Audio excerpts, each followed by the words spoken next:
She didn't even bother to knock. That's the first thing I remember about that morning. 1 second, I'm standing in my kitchen, fighting the fog of sleep and waiting for the coffee to brew, and the next, I hear this sharp, aggressive smack against my front door like someone just slapped the house itself. I open it, and there she is, hiding behind these massive, dark sunglasses, standing there like she's waiting for a valet to park her luxury SUV that's idling in my driveway. No, hello, no, nice to meet you. Not even a courtesy smile. She just turns around, checks her watch, and waits for me to acknowledge the thick, white envelope she's holding like a legal weapon.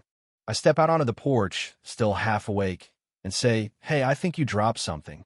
She pauses, looks back over the rim of those glasses, and gives me this smirk, the kind that says she's already decided exactly where I rank on her social ladder. "No," she says, her voice as cold as ice. "That's exactly where it belongs." I look down at the envelope. Willow Creek Estates Homeowners Association. Final violation notice. I blink, open it, and my eyes catch the number at the bottom. $350,000. For a split second, I actually laughed. I mean, I'd only moved into this place 3 weeks ago. It was a fixer-upper on the edge of the neighborhood, a big lot with a gravel driveway and an old, weathered barn that had probably been standing since before the subdivision was even a thought in some developer's head. $350,000? I ask, trying to keep the sarcasm out of my voice. For what exactly? She walks back toward me, slow and deliberate. The kind of walk a manager does right before they tell you your performance review is a disaster. She pulls out a clipboard, taps a pen against it, and starts reading off a laundry list of crimes. Unapproved fencing, unauthorized outbuildings, commercial vehicles on residential property. And then she taps the last line with a flourish. Unauthorized land usage. I look over at my old blue pickup, dented tailgate, rusty, probably older than half the houses in this place, and I just shake my head. "Listen," I say, keeping it low, "my truck is in my driveway, and that fence has been here since the 90s. I think you might have the wrong guy." "You people always say that," she snaps back. "You people." Yeah, that set the tone. "I moved in 3 weeks ago." I remind her.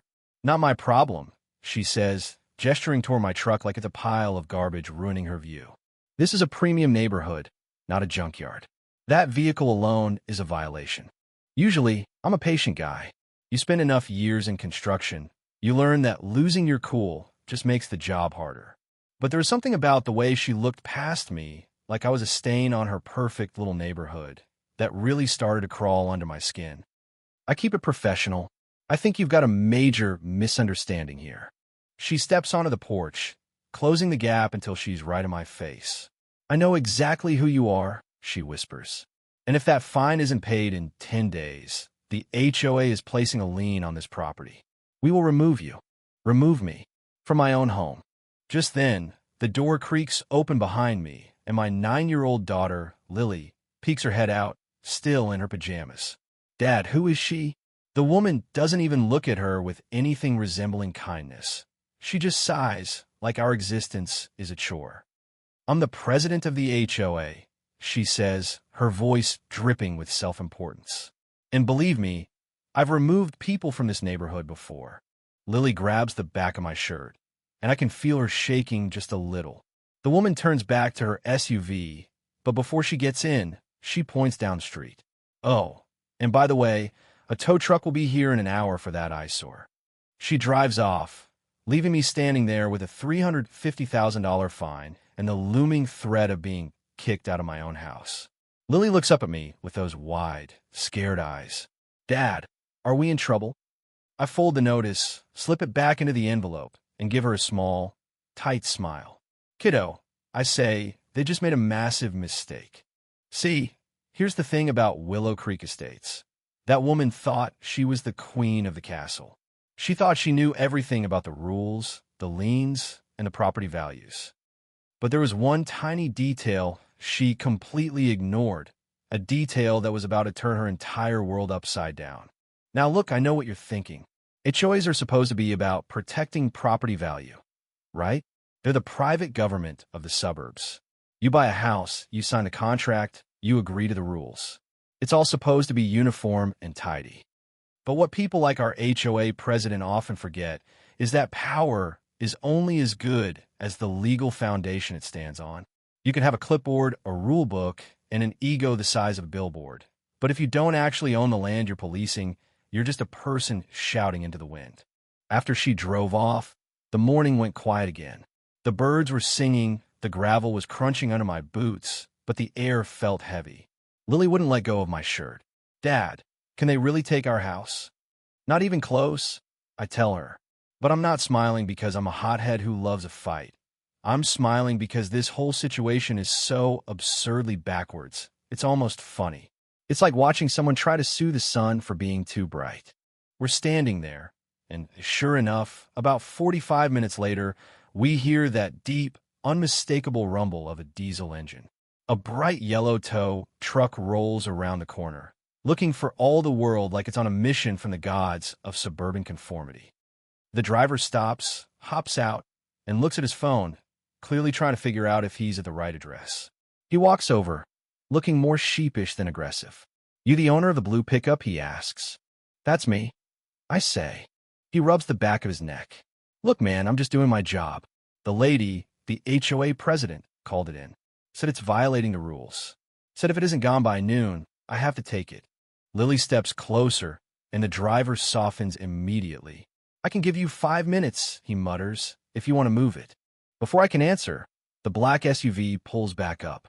Out steps our favorite neighborhood dictator, heels clicking against the pavement like she's walking a runway. "Perfect timing," she beams, looking at the tow driver. "Get out of here." The driver looks at me, then at her. "Ma'am, he says it's his truck." "It's not about the truck," she snaps. "It's about the rules." I just stand there, arms crossed.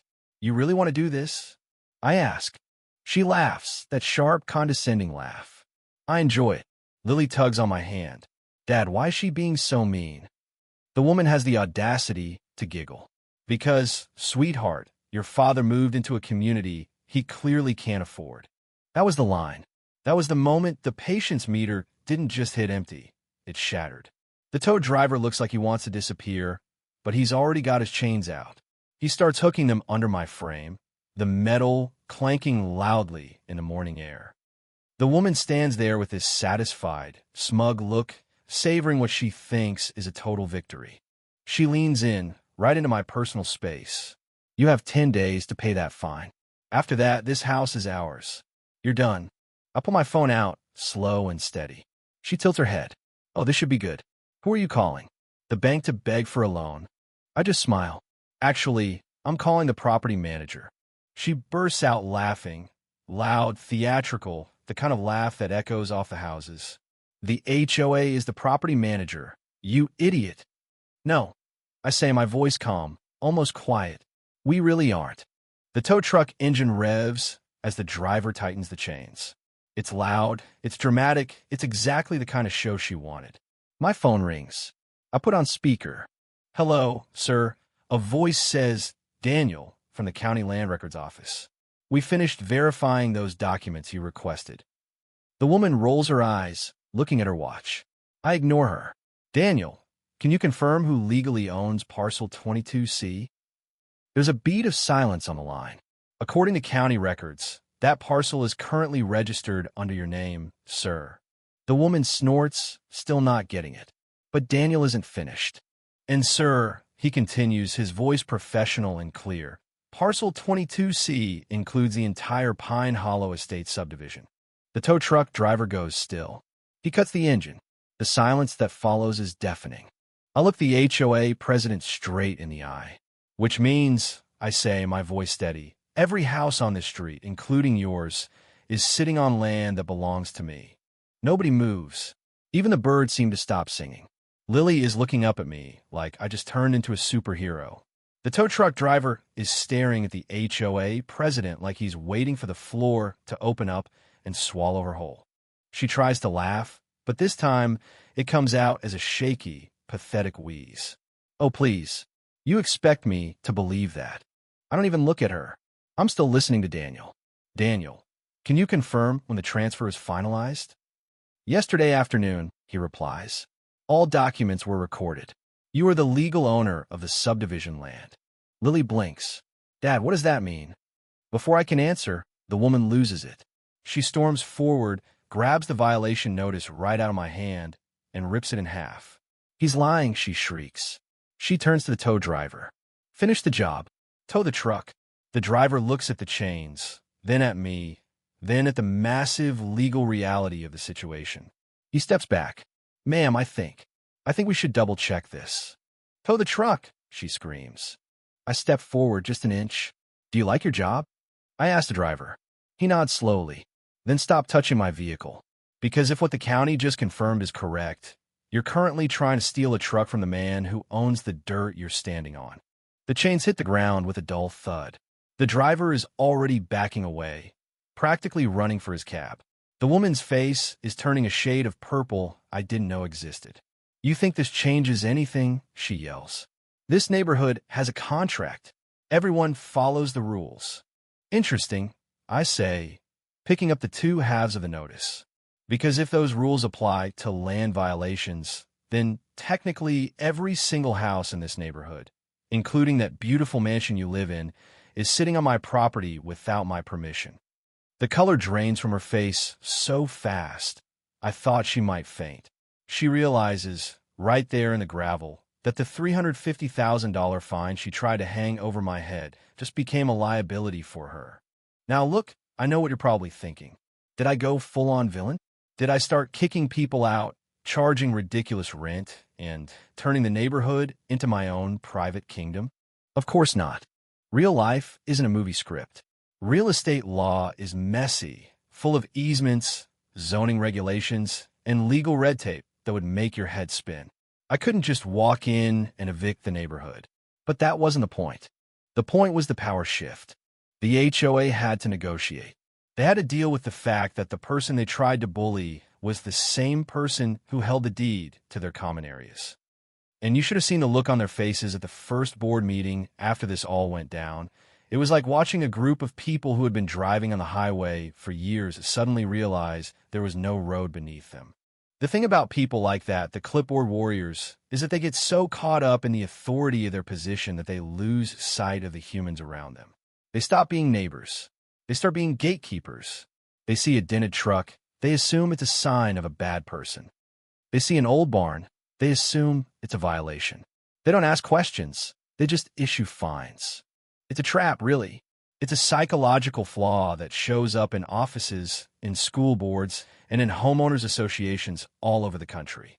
They get a little bit of power, a little bit of a rule book, and suddenly they think they're the center of the universe. And the reality? The reality is that if that woman had just knocked on my door and said, "Hey, welcome to the neighborhood. I'm the HOA president. Can we talk about the barn?" we probably would have been fine. I'm a reasonable guy. I might have even offered her a cup of coffee. But instead, she came in swinging. And when you swing first, you have to be ready for the possibility that you're going to hit something a lot bigger than you expected. It makes you wonder, doesn't it? If you were in my shoes, if someone walked onto your property and tried to fine you for simply existing, would you have stayed as calm as I did? Or would you have let them have it? Because the real win that day wasn't the legal twist or the look on her face when she realized she'd overplayed her hand. The real win was that my daughter was standing right there, watching. She didn't see me lose my temper. She didn't see me yell. She saw me keep my cool, verify the facts, and wait for the right moment to shift the board in my favor. That's a lesson that stays with you long after the legal battles are over. But I'm curious, what do you think? Have you ever had to deal with one of these HOA nightmares? Maybe a ridiculous letter about your lawn, or a dispute over where you park your car. I hear stories like this all the time, and it's honestly wild how many people think they can just order others around because they have a little bit of paper that says president on it. Was she just a person doing her job the way the system trained her to? Or was she just a bully who finally met someone who knew the rules better than she did? Drop a comment below and let me know, what does justice look like to you in a situation like this? And if you've ever had a moment where you turned the tables on someone who thought they had all the power, I'd love to hear about it. Let's talk about it, because honestly, the world could use a little less clipboard authority and a lot more just being decent to the people next door.